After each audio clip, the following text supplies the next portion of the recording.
급하다고 무조건 대학병원 응급실로 달려가면 안 됩니다. 병원을 오랫동안 운영하면서 많은 응급 상황을 지켜봐온 사람으로서 대학병원 응급실이 어떤 환자를 우선 보는지, 그리고 왜 가벼운 증상일 때 대학병원 응급실을 찾으면 안 되는지, 내 가족이 다쳤을 때 어디로 가야 하는지 알려드리려 합니다. 응급 상황은 누구에게나 갑자기 찾아옵니다.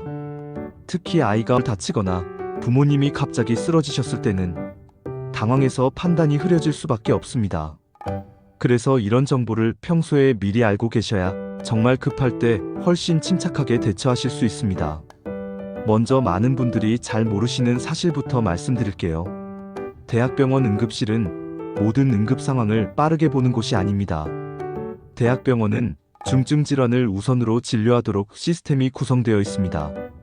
암, 뇌출혈, 심근경색, 중증 외상과 같은 생명이 달린 환자를 24시간 책임져야 합니다.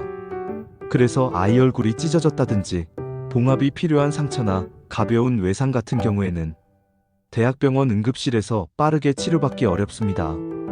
중증도 분류해서 뒤로 밀리기 때문에 2~3시간, 길면 5시간 이상 기다리는 경우도 많습니다.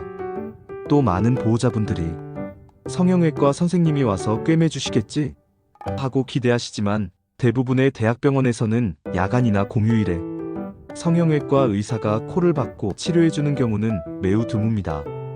경증 상처 봉합을 위해 전문의가 움직이는 시스템이 아니기 때문입니다.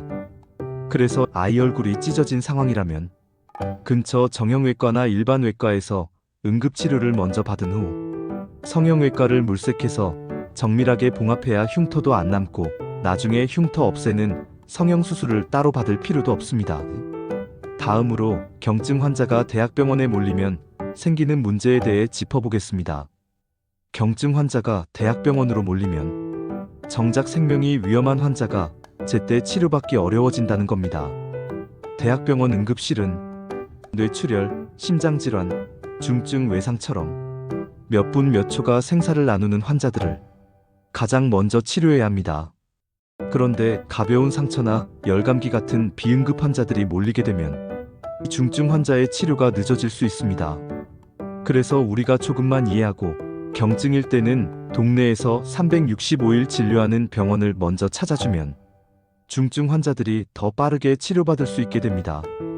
결국 이는 우리 가족뿐 아니라 누군가의 생명을 지키는 선택이 됩니다. 또 하나 많은 분들이 뒤늦게 놀라는 부분이 있습니다. 바로 응급실 진료비입니다. 대학병원 응급실에서 중증 환자는 국가에서 비용을 많이 지원하지만 경증이나 비응급으로 판단되면 본인이 부담해야 하는 비용이 크게 늘어납니다. 특히 비응급 환자는 본인이 90% 이상 진료비를 부담해야 하는 경우도 흔합니다.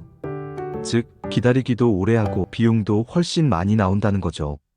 그래서 응급이 아닌 상황에서는 대학병원이 아닌 가까운 병원에서 먼저 진료를 보는 것이 비용 면에서도 훨씬 현명한 선택입니다. 그래서 저는 주변 분들에게 항상 이렇게 말씀드립니다.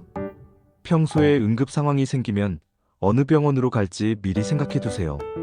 특히 부모님 연세가 있으신 경우 비상 상황이 발생할 경우를 대비하여 가장 가까운 병원이 어디인지, 그 병원에 응급실이 있는지, 신경외과나 심장내과, 신경과 전문의가 있는지 이런 것들을 미리 확인해 두어야 합니다. 아이들 역시 마찬가지입니다. 얼굴이 찢어진 경우나 경증 질환인 경우에 무조건 대학병원으로 달려가지 말라는 것이죠.